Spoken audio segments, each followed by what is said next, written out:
Now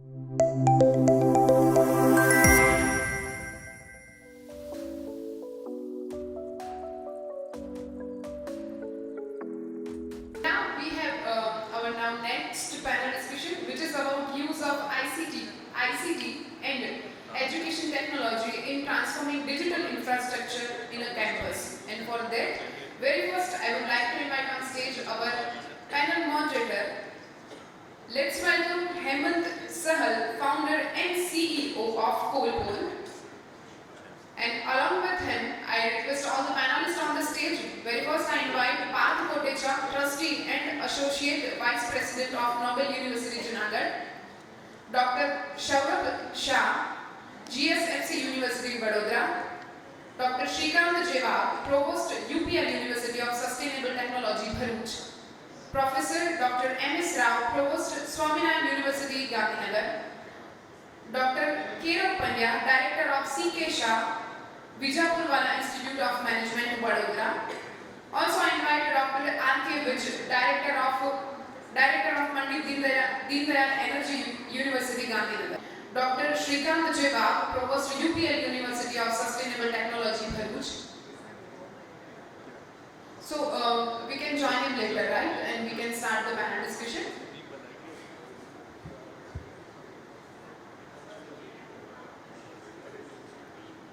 Once again, I would like to invite on the stage Dr. Shrikant from UPL University of Sustainable Technology, Bharuch. If somebody is here from his university, please come here. All right, so he's here. Let's welcome all the panelists on the stage and also our panel moderator. Everybody come on, put your hands together for them. And we will discuss about use of ICT and education technology transforming digital infrastructure in a campus. Over to you. Thank you. Thanks so much. Welcome everyone to the conversation on ICT and technology in education, higher education institutions. We had an opportunity to interact just before this panel, so we did do some homework to make sure that the conversation is as insightful as possible.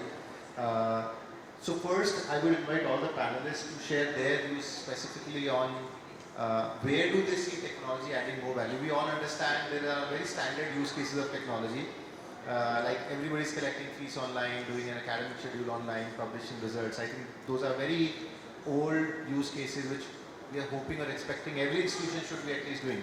So there's a framework I specifically talk about when it comes to technology in education institution. It talks about having a system of record at the base, where you're recording student data, faculty data, academics, fees, your infrastructure, assets and everything. So it's like a digital register. What would be available in a physical register goes online. So you have all the information of the institution and it's available to you in different format of reports, and that's a system of record that's available at the base. On the next step is the systems of engagement, where now it's not just about recording the data and making it out in terms of reports. You actually have your stakeholders interact and engage with each other, collaborate on different activities, and so that's where things like learning management system, online examinations or proctored examinations, how there's communities on the digital environment where people interacting comes in. And if you're able to achieve the records and system of engagement, you have so much of data available that you can build a system of intelligence on top of it. And what does that mean is you leverage this data to come out with insights that help you take the decisions which are aligned to your vision, your goals.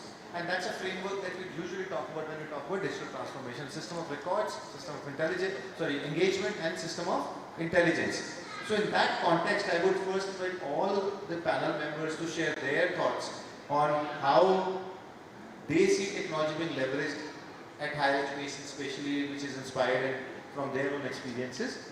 So we'll probably start from you, sir, and then have every panel member speak. Good afternoon. Good afternoon, everybody. As far as ICT tools and EdTech concept is introduced into the higher education, I feel we all know that the ICT tools have a great role and a great significance in understanding what to learn, how to learn, where to learn, and when to learn. Moreover, the student-centered focus is more when it comes to ICT tools. But the challenges we are facing introducing the ICT tools and EdTech is more in the recent times after the epidemic. Basically because there was a need, there was a crisis, we got into this adoption mode and we started introducing all the possible technologies and tools into the campus. But the real challenge where we wanted to understand and get it better was to measure the applicability of it and the level of implementation of it.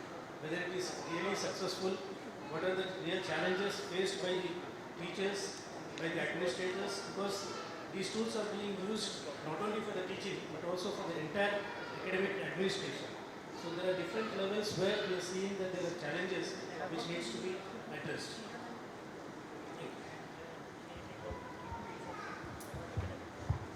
Good afternoon, everyone. It's really my great pleasure to set the stage with the esteemed panel members. Well, I would like to set the experience of technology adoption, and I think pandemic was the best time of realization and experimentation, and many innovative practices came out.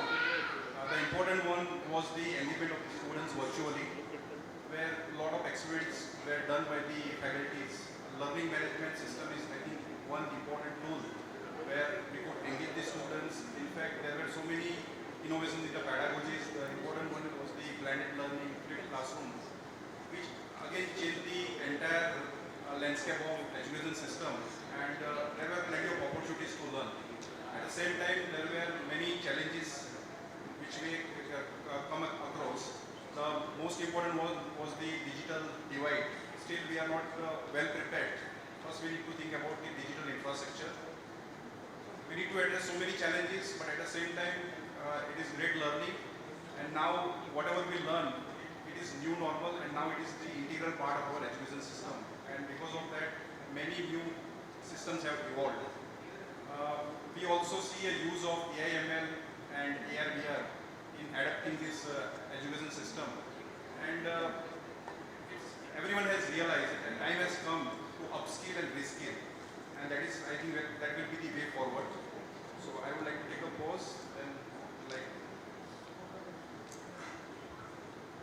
A very good afternoon to all of you, and it's a pleasure to be here. I would say that technology has taught one thing, that earlier we didn't allow students to take mobiles in the classrooms, and now the entire class is being taken by mobile. This is what we have learned during this period of pandemic. But the thing is that it has also made the classrooms interesting, the technologies, because some of the things what they are learning by different kind of presentations, by different kind of VR effects and all those things have made the classrooms very effective. But at the same time, it has also helped not only to the students but also to the professors and faculty members and each and everyone adopt the technology. We have seen that on the time all colleges, universities, while teaching their students online, some of the faculty members has to be even the training sessions, because those have never went out and came out from the classrooms, or they have never taught online. So it was also a challenging issue for each and everyone.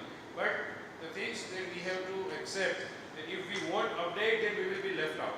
So now the thing is that along with physical education in the classroom, technology is performing such a huge role that so many things that you can learn. But the important thing is that we all are using technology, but the important thing is that technology should be used in a right way. I think those situations of pandemic has taught us, and we have adopted this technology in a very right manner, where we used to share knowledge, where we used to have discussions, and for that purpose we were using the technology. And in the coming years also, we have to be careful, because those physical attachments which we used to have with students and which we are having today also, a technology cannot replace that attachment. But at the same time, we need to be aware that in the coming years, the technology should not be at that level that teachers can be replaced from robots. We need to be careful for that. But at the same time, those touch should also remain. We should also adopt the technology, and we should adopt in a very proper manner, where education, higher education and technology both goes in a similar way. And our youngsters, our students, and each and everyone does not get diverted. I think that would be the proper role, and that should be the major role that technology should play in a higher education. Yes, thank you, Parth. Yes, we are talking about the technology in education.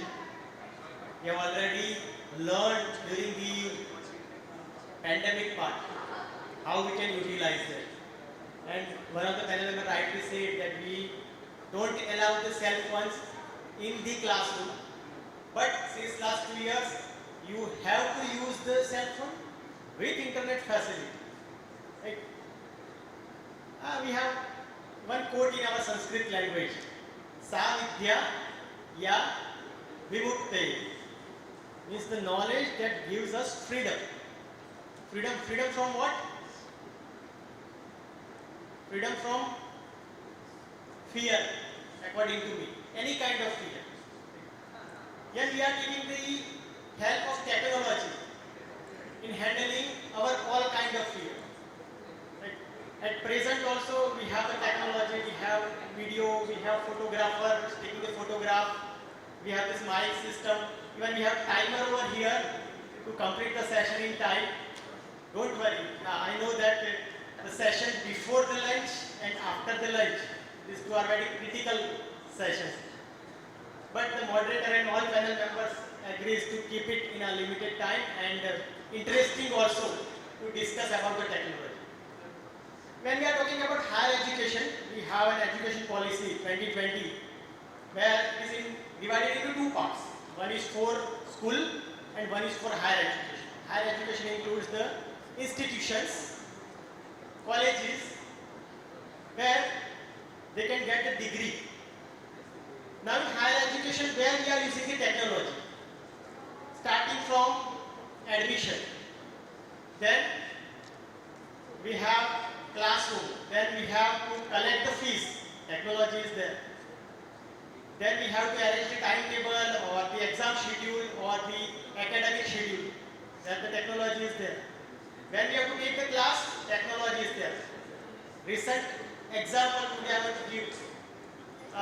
In Vadodara today we don't have electricity in the morning. So students don't want to attend the lecture of 9 o'clock. Why? Because sir, computer is not working, screen is not there, and even we cannot sit without AC and fan. So we have to keep that session free, but it is not possible for us as an academician to free the students. So we have to have some kind of games outdoor the institute, because we have to engage the students. So we have planned for outside activities to involve the students to learn something. So here technology have two things. Right? In Hindi we can say that it's a two-way sword. Dodari talwar. Right? It has some advantages also, some disadvantages also.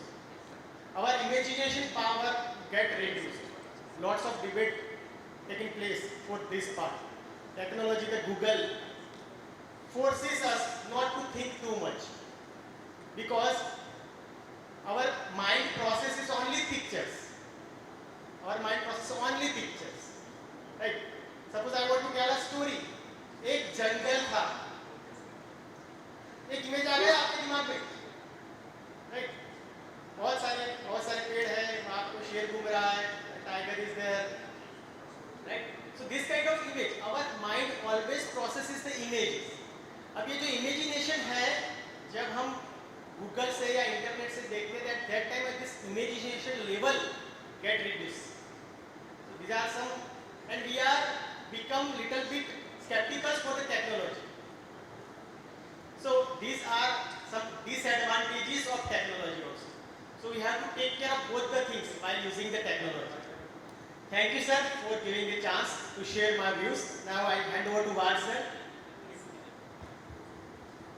Thank you. So, as far as adoption of this IT technology is concerned, I would like to mention two salient features of that. Number one is its inevitability. cannot avoid using it. And another is its pace. The pace of technology or the advancement of technology, I would say, is much greater in this era, in these times. We have seen a lot of transformations before.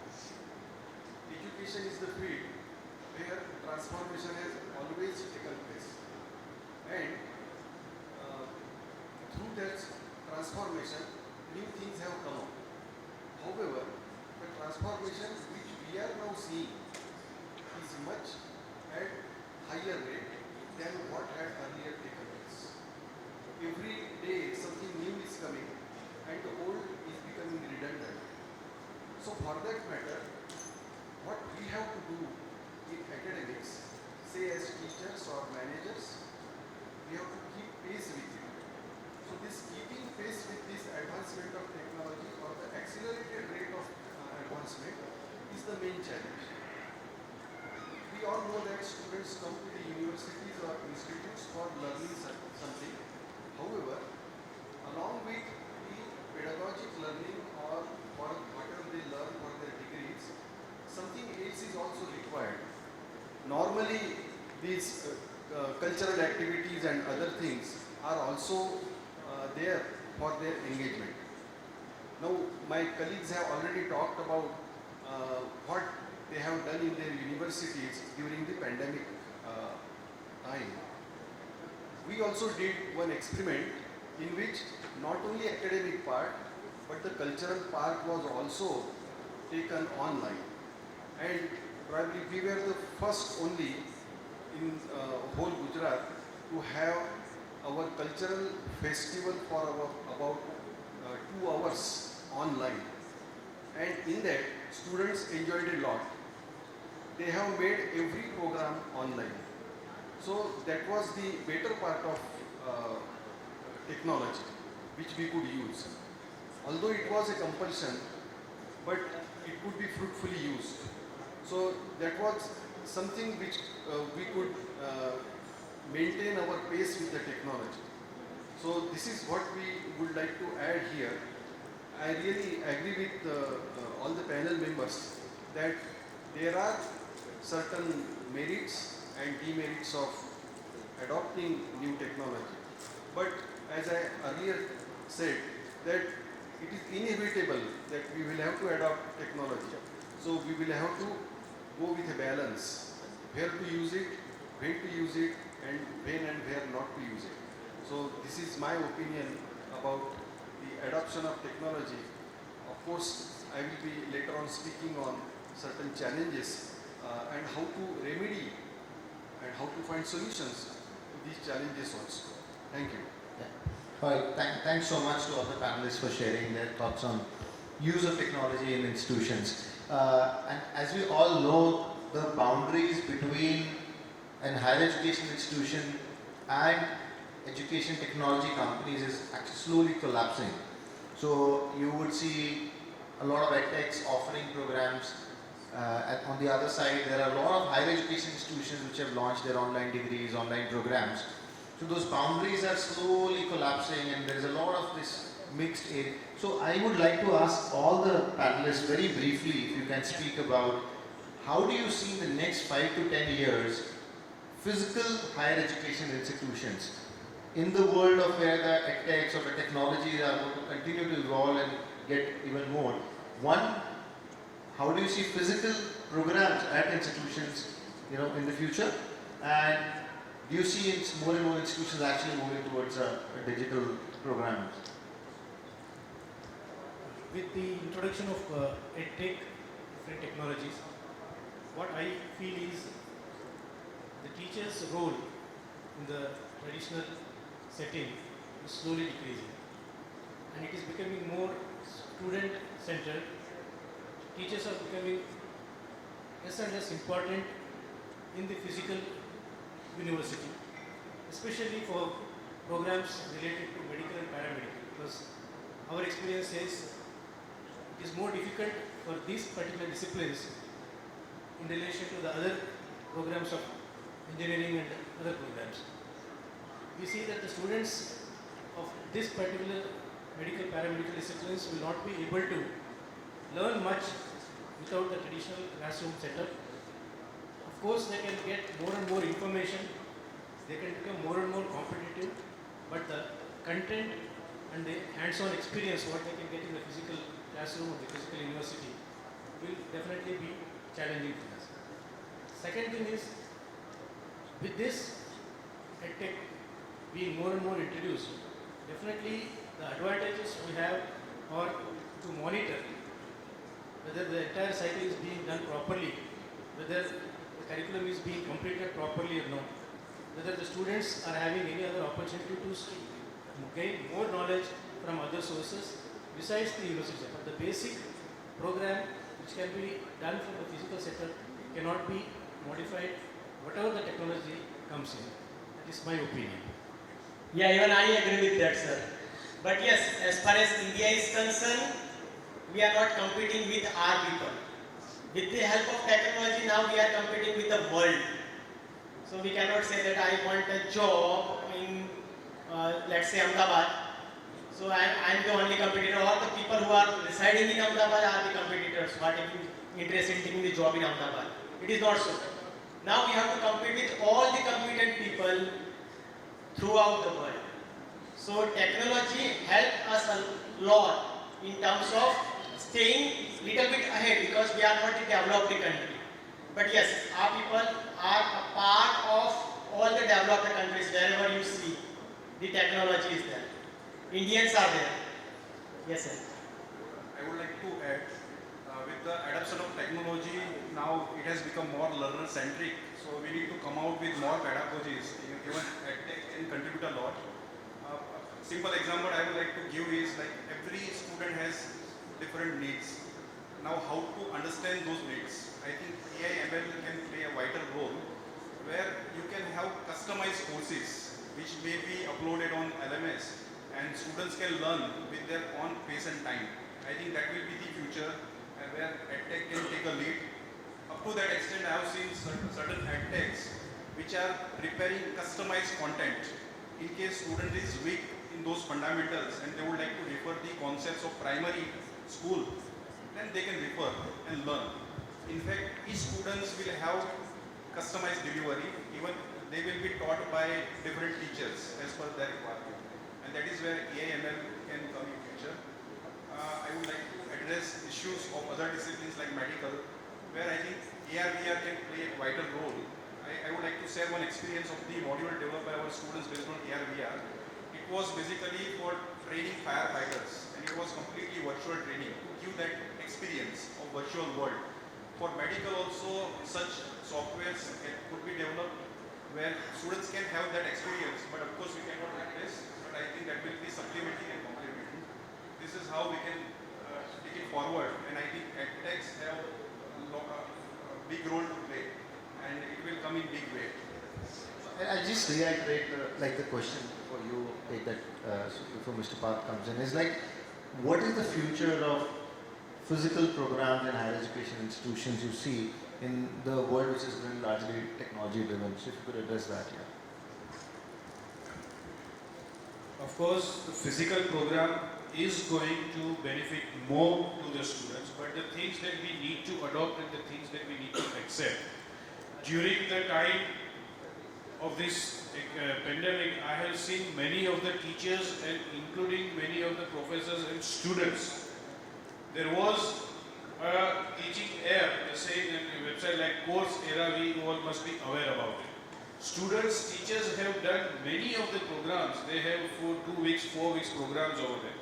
I would rather suggest that at the same time, say for example, in the classrooms where we are teaching, sometimes it happens that the students has any kind of doubt. They go to the faculty members after the session is over, the lecture is over. Why can't we also take a technology in that use that a particular teacher record their own lectures and they keep, they send a mail or a website or anywhere that if students could not connect to them, then they can see the videos of the same particular teacher who has taught them in the classroom. This is how also we can take the use of this technology. This is how also we can help to the students. But the thing is that yes, we need to adopt that there are many other options which are available, which is being very easy. But what we need to understand is, are we going to accept those courses done by the student?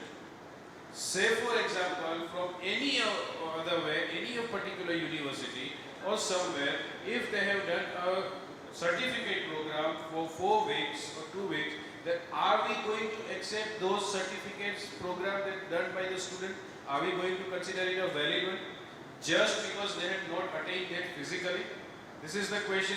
Or are we going to judge a student by differentiating him, the one who has attained certain programs physically and the one who has attended it somewhere where he or she got an opportunity?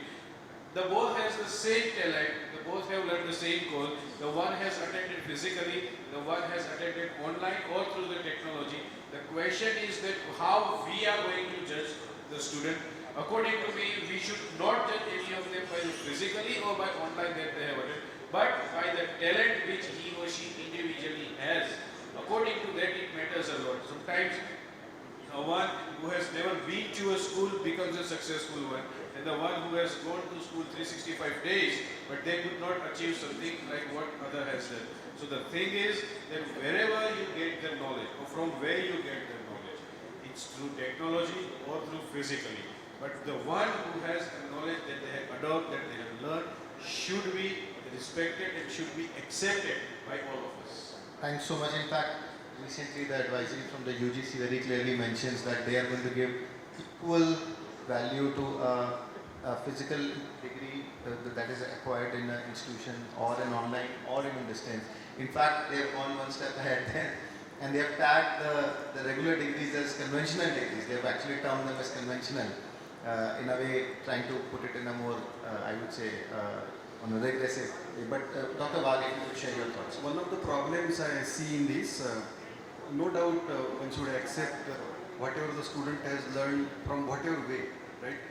However, I am reminded of 2 good books having read by, written by Yuval Noah Harari, Israel historian, and he has very nicely expatiated in that how this data-driven society would be after a few years, and in that it is very clearly speculated that after few years everything will be data-driven, and it has to be then adopted by universities and academic institutions, so the students will automatically learn all these things. However, the thing is, when the students will learn, most of the students would be learning it in a self-decided way. So it is going to be self-centric, and then there will be clearly a struggle or a dispute between an IQ and EQ, because the intelligent quotient will be very high for the student. However, being not involved in society as such, the EQ will be not appropriate. So in that case, the social status will not be the same as we are now seeing or we are expecting. So there will certainly be a problem for an individual between his IQ and EQ both. I'm not able to speculate about what the spiritual coefficient would be. However, these 2 fundamental parts of the psyche of any of the individual are going to be in trouble because of the overuse of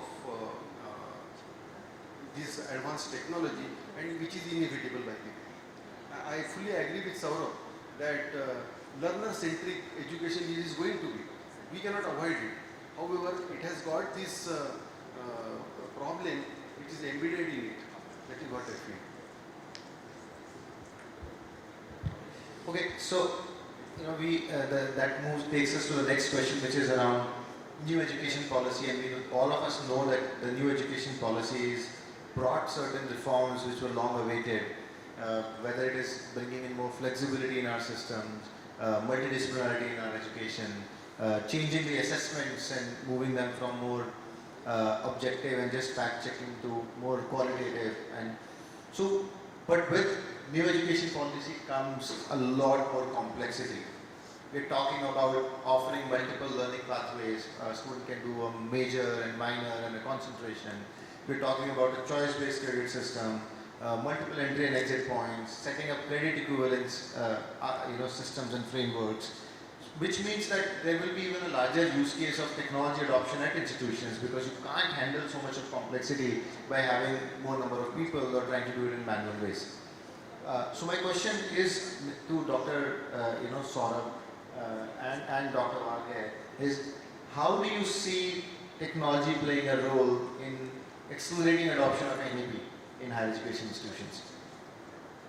Personally, I think technology intervention can solve many issues which are envisaged by NEP. The first one is inclusive education. That should be addressed. I think with technology, we can surely take care of that education and we can reach to everyone. And it was also addressed by some gentlemen in the morning. We need to reach to tier 2, tier 3 city. And that should be our target. And language should not be a barrier. I think heavy emphasis is now given where language is not the barrier. I think technology may resolve such kind of issues.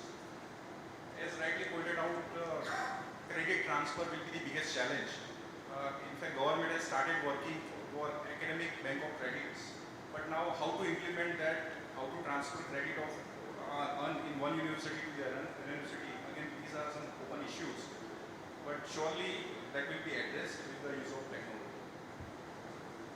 So the question is about the complexity which might arise because of this. What I feel is, for any engineering education as such, there is needed fundamentally some analytical ability of the student to be created through education. So in order to create analytical ability, mathematical knowledge or mathematical analysis is a must. However, what we find is students detest mathematics by and large. They do not want mathematics to learn in depth, and because of that their analytical ability is not up to the mark. In fact, there is data available that after 10th the student has to choose certain subjects. So almost close to 60% students do not choose or do not opt for mathematics. So they take an easier way and try to opt out from mathematics. So that clearly indicates that students want something which is rather easier. So this creates an impediment in understanding the engineering knowledge, and knowledge is increasing day by day. So this adds to the complexity of the engineering education also. How is technology going to address this problem? This is a major challenge before technology. Technology can create pathways, technology can create tools, technology can give you easier ways. However, it cannot motivate you to study something which is already difficult. So how is technology going to address this problem of motivating students to generate interest in mathematics like subjects or analytical subjects which are present in every branch as such? So how is it going to happen? So this is my confusion also, because this is one problem which we have to address. So probably anybody of the panel members can suggest some way that how is technology going to address this thing in future, because this is a limitation to technology. Sure, yeah. So I think I'll answer some of that offline. We use limited time, and I have some thoughts on what you're talking about, which is more to do with the consciousness of learner. So we'll probably talk about. But my next question is to Dr. Rao and Dr. Pandya. When you're adopting technology at your institution, what have you seen as some of the key enablers? What are the things that you have seen help you adopt technology faster and better? There are some areas where the adoption is easy and quick, but there are again some areas which are difficult. Mainly the areas which are easy are those which are user friendly for the students, and the difficult part is those which are difficult for the teachers. As it is a new era, the students are very quick in adopting new technologies, whereas adapting for the teachers, for the traditional teachers, there needs to be training programs, there needs to be implementing, monitoring whether they are really being effective for them to do it or not. That's the main challenge that we are facing when we adopt technologies.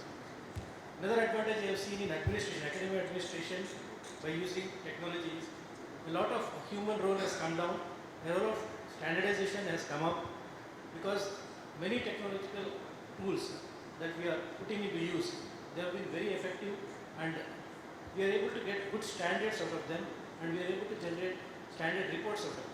So that I say is very positive about technology being used in campus. Yes, there are various ways by which we can adapt the technology easily. According to me, at our institute, the main thing that we can try is the taking initiative. Right? Actually, as far as our region, our India is concerned, we are not ready to accept the failure. Right? And that's why we are not taking any initiative. We don't want to participate in something where we are not clear about the result. Right? That is the main loophole I consider as per my understanding. So, taking the initiative, forget about right, wrong, forget about success or failure. The only thing we have to take extra things, how we can take it, whether we will get success, it is okay. If it is not fine, if it is not okay, from others' point of view, it's fine. Right? There is nothing like right or wrong. As we have discussed in the initial that mobile phones are not allowed in the classroom, but now the mobile phones are compulsory in the classroom. So now EICT is also focusing on the hybrid teaching. EICT is conducting workshop for 1 week, FDP workshop for faculty members. How the faculty members start using some of the technology and handle the class in both the ways, physically as well as virtually, simultaneously at a time. So this way we can handle this. Thank you. So my final question to all the panelists, maybe if you can spend, we have got 11 minutes, so maybe a minute or and a half.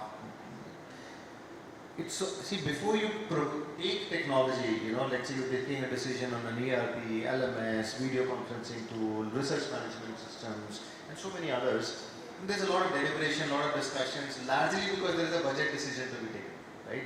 So the trustees will meet, Vice-Chancellor, directors, dean, so many discussions. The day the purchase order is released, the next day nobody is like talking about it, right?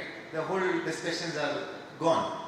So it is very important, and I would want you to share your opinions on how have you tried keeping a track of implementation and adoption, and what are the frameworks that you have seen or you have used in measuring the return on that investment? Because what happens is suddenly there is a discussion, different members wake up and say, oh, why are we spending so much money on this, or why are we putting so much effort on this? And then you say, oh, but there are no results. But the results are not there because nobody tracked, nobody really had a scientific framework in terms of measuring the ROI. So I would love if you could quickly share your thoughts on this topic of one, tracking, managing adoption and implementation of technology, and second, how do you really measure the return on whatever investments are being done? It's very difficult to measure ROI immediately because it's a long-term investment. It is not like marketing efforts made and then immediately you get return in terms of the number of ambitions. So here it's a long term, and like because of the technology adoption now we can see world is so small. We could channelize global resources during pandemic. I think that is the biggest return. The second one is now whatever intellectual power we have, if it is transformed in terms of the courses, we can encase, and then we can also have online certification. We can also explore the option of ODL. So if you think long term, it will pay, but for that we should have systematic framework.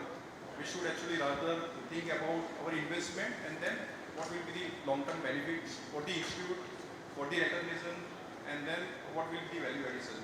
Nowadays time has changed. In fact, students have become knowledge seeker, and I think through technology you can achieve that goal.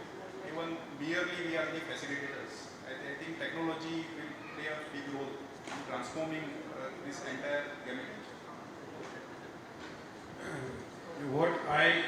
When you say that what are the initiatives or steps you have taken for an institution or for To be honest, one thing I told to the faculty members and to each and everyone that adopt a technology as if you are adopting a social media application. We have never find it difficult because it is benefit for us. Right? We want to upload it, but we never find that Facebook was difficult. We never find WhatsApp as a difficult. We never find Instagram as a difficult. Neither the student, neither the faculty, neither the each and any one of us. But something by which we have to give benefits to all of us. A technology is, any of the technology is only difficult unless and until we are using it. Once we start using it, at that time we will realize those teachers who used to find difficult to teach online, it's only because they have never taught. But the day when they learned and they started doing it, it was easy for them. So any technology is only difficult unless and until you are adopting it. The thing is that we need to accept whatever it comes to us. We should be open, all of us. Any teachers, professors, whatever, that they should update their own self. Now whether you teach by a book, by a tablet or by anyhow, the thing is that the transformation of knowledge makes the system very easy. We talk about other countries that they are making systems very easy because they are adapting. The first thing is that we are not ready to accept the new change. Once we do that, once we start accepting, then the hurdles is going to be, that is just in trial and error base. Once you start using it, even the first time those who use the iPhone would be difficult for them. Or for the Android it would be difficult. But the thing is that we decided that we want to use it. We want to deal with it. Then now it's very easy. We used to type a message and now with just a click touch button we can do anything that we want. We can send messages, all those things. The thing is, any of the technology, it's only difficult unless and until you use it. Once you get used to it, it becomes very easy. It makes your works very easy. The things get very smooth. But the thing is that this is how we can help. But only thing, my one remark would be for the students and for each and everyone, what we need to take care. We are upgrading ourselves. We are upgrading our students. We are upgrading technologies. We only need to think one thing in mind, that we should always make our students smart. We should always make them smart and them aware. One thing that is the danger point is that our phones are getting smart and we are getting dumb. We just don't want that thing to happen. Otherwise, unless and until we come over that, technology is very good if we use in a proper and right way. I'd just like to add, when it comes to the restructuring of the campus with ICT tools and EdTech, as Hemant has told, there is a lot of investment and it never ends. Because technology is fast growing, if we have to keep the pace, we also keep on adding new tools and new technologies to the campus. But the challenge lies where the real people who are using them, if they don't have that savvy of getting advanced, then the whole investment will have no meaning. So it will be restricted to certain modules, certain areas of the campus which is using the digital technology, and the other areas will remain grey. So if that has to be measured, monitored and checked whether the ROI is proper or not, that is going to be the real difficult task, which some strategy or some plan has to be made how to do it, how to measure it and how to see whether it is effectively being utilized properly, whether there is value for that money or not. The question regarding ROI, what I feel is what we need is a little patience, because this is just starting of it, and we are finding that the digital market is flooded with free online courses almost in every domain of knowledge. However, this will come to an end after some time, because still there are many standard courses which are not available free. For example, CCPS and IKME, these are standard courses, AICT courses, these are standard courses, but AICHE courses, they are standard courses but they are not available free online. So this time will go, and after some time standard courses will only be there, available, and students will adopt only those courses which will fetch them good jobs as well as good knowledge. So the question of ROI would be more appropriate in that time. Now the time is of transition, so it will take its own time to settle, and after some time this thing will be almost standardized and very well set for evaluating ROI and other investment parameters. Yes, again the topic is the same, new normal. We are settling down. We are not settled yet. So yes, we have to wait for some time to identify how we can measure the success or failure of any technology. And technology, there is the major disadvantage that even though it's a huge investment, nobody can guarantee whether it will get success or failure in future. So again, as per the new normal, we are trying to adjust with the situation, and that is the only way that available with us. Thank you. Thank you. All right, I think we have just 3 minutes, to conclude the panel. So I'd like to thank all the panelists for taking time out. And what we largely understood and discussed is that there is a very high scope of technology adoption, first in anything which is non-teaching, non-learning. So that's straightforward. The SOPs are straightforward. So anything which is non-teaching, non-learning or non-research, rather technology plays a very straightforward, I think, job in automating, digitizing, bringing in more efficiency and effectiveness. And second, what I think a lot of panelists talked about is how do the technology is going to play a large role in making the processes more learner-centered, which is personalized towards each individual's learning requirements. And I often use the term which is the consciousness of the learner. Like, what do I need to learn? How do I need to learn? Why do I need to learn? So that technology plays a very large role in facilitating that. And third is if you're able to actually bring in technologies in these areas that we spoke about, the amount of data that gets available and then leveraging that to make intelligent decisions and is something that plays a very, very large role. But I also, at the same time, I'm sure everybody would agree that none of us had the answer on what are the right frameworks. How do we, adopt them in terms of tracking, like measuring the outcomes and returns, and so, and all of us agree that that's actually for the time. It will take some more time before institutions develop those frameworks in terms of what is the right technology for them, how do we adopt it, how do we measure the success. So, but we are also sure that it will happen. Things are moving very positively in terms of technology adoption. And personally, I feel this is the most exciting time for higher education in India, because there's so much of transformation going on, the undercurrent, there's so much of transformation. And I usually say that it's the Brahma Vishnu Mahesh model where you create, you maintain, and then there's creative destruction, which we call in Sanskrit Adiyanta. So this is the Adiyanta moment where there's so much of creative destruction happening, things are breaking and new things are emerging.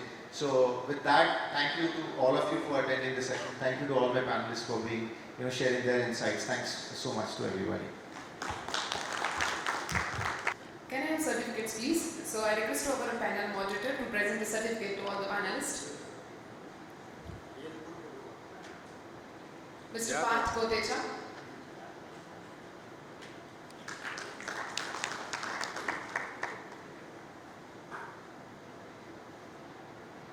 Next certificate for Dr. Shah.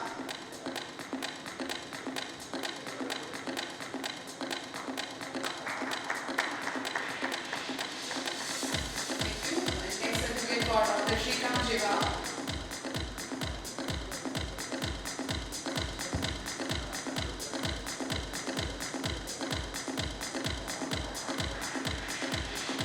Next is certificate for Professor Rao.